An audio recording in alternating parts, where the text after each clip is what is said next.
भन्छु मेरो कथाको सेयरिङ सेसनमा यहाँहरू सबैजनालाई स्वागत छ। एकचोटि जोरदार तालीको साथ स्वागत गर्नु। नदी बाढी आउना दुर्गम क्षेत्र पर्यो मेरो।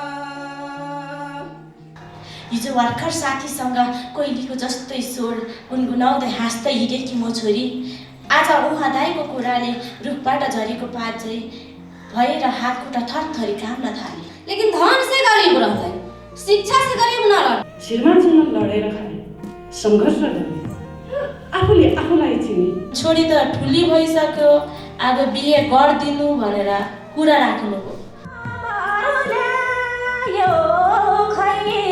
मेरो मान्छे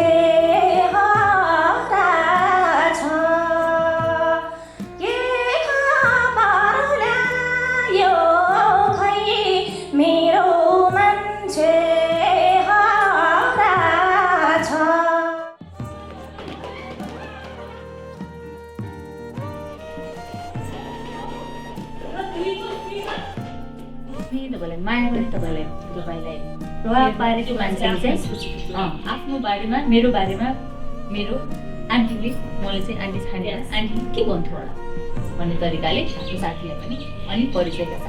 त्यस्तै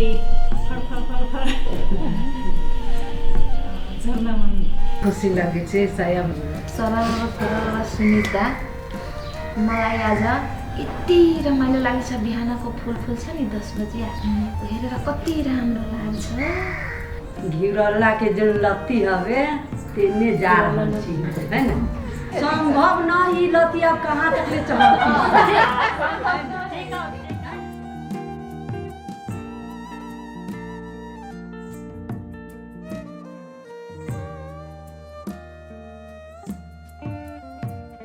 बगेको खोला जिन्दगी हो भनेदेखि हामीले एकछिन निहाल्ने हो भने यो जिन्दगी कसरी सुरु जस यो खोला कहाँबाट सुरु भयो होला, यो कुनै पोखरीबाट सुरु भएको हो कि अन्त सुरुवातसँगै आउँदा आउँदै हामी बग्दा बग्दै होइन खोला यस्तो यस्तो बग्छ नि बग्दा बग्दै कतै ढुङ्गामा ठोकेर यस्तरी बाटो फेरेको छ कि होइन एकछिन त्यही ठुलो पोखरी बनाएर अनि फेरि अगाडि बढेको छ कि है आजसम्म के भइरहेछ त्यो सोच्न हामी बाध्य भयो के भयो अनि अहिले आएर कसरी चलिरहेछ हाम्रो जीवन। अहाँ जात के छी छोट अहाँ ओनही रहू हमारा अगना छुआ जाता है तैयो हम चल गेलिए डायलॉग दै छी मम्मी जो घूम के बिंदास होके काठमांडू से वो कहला कि जा तोरा प्यून में हम न रखबो तोरा जे करे कहो तो सो तू करिहा। कहाँ बुढाइ छी यो तल्लो जातको मान्छे मैले मकै खाइरहेको थिएँ छोइदी।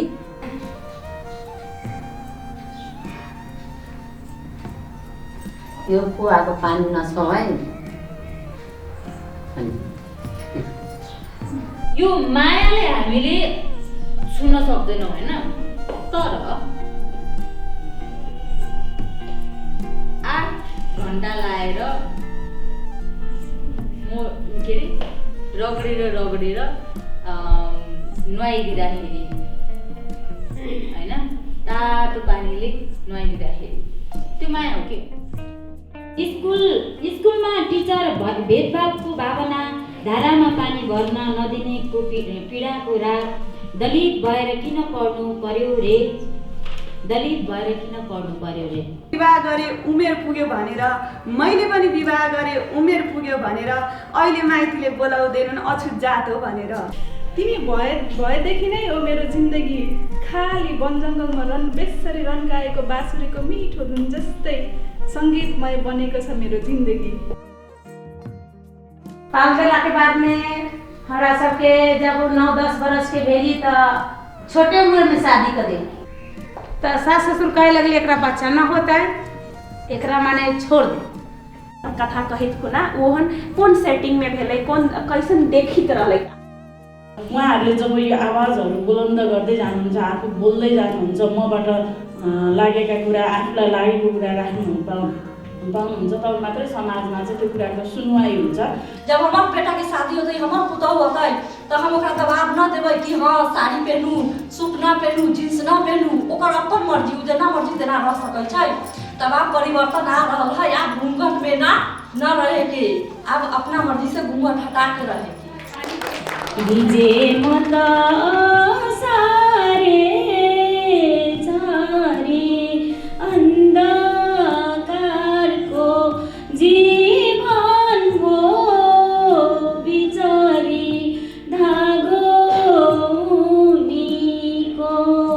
कमल्लु छिदियो दलित की भित्राई भनी मन्दिरमै करायो डुम्हारु आएका भनी।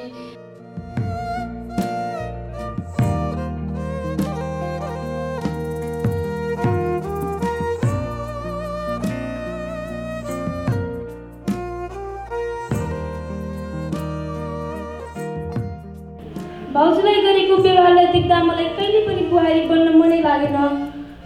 मेरो छोरीलाई काम गराउँदा दुख्छ भन्ने मेरो मम्मी भाउजूको पीडा कहिले बुझ्नु भएन। पढाउने शिक्षकका हातहरू कापी कलमसम्म मात्र सीमित नभई मेरो शरीरसम्म पुगे। त नसक्ने मान्छे किन आएको, सक्ने मान्छेलाई पठाएको भए हुन्थ्यो नि। ऑपरेशन करावे के लायक तब वहाँ गेली तो डॉक्टर साहब हमरा कहिया सब कोई के उतार लेला, तब सब कोई पूछी थी से अहाँ सबके गार्जियन आयल हवा, तो हम कहली से ना हमरा घर से तो ना ही कोनो गार्जियन आयल, हम अपने छी गार्जियन। छुआछूत के बारे में बेटा के छोरा के कहे तू मियाँ छे, तू एक टेबुल पर बैठ, हमरो सब एक टेबुल पर बैठबै। हम अपना समुदाय में हम सब पहल कर रहे, हम भोगली दुख तो भोगली, हमार बाल बच्चा न भोगे के चाहिए, हम समाज न भोगे के चाहिए, परिवर्तन हम कर दें। जसले आफू माथि भएको जुन समस्याहरू छ त्यो समस्याहरूलाई जसले भन्न सकिरहेको छैन, अगाडि ल्याउन सकिरहेको छैन, त्यस्तो हाम्रो दिदीबहिनीहरूको लागि यहाँहरूले चाहिँ त्यो प्रेरणा दिनुहुनेछ। त्यो कथा आफूले सिकेको कुराहरू चाहिँ आफ्नो मनमा मात्रै नराख्नु होला, यहाँहरूले गएर समूहमा भन्नुहोस् र अरू दिदीबहिनीहरूलाई पनि त्यो अगाडि ल्याउन, आफ्नो कुराहरू अगाडि ल्याउनको लागि चाहिँ प्रेरणा दिनुहुनेछ भन्ने चाहिँ मलाई आशा लागेको छ।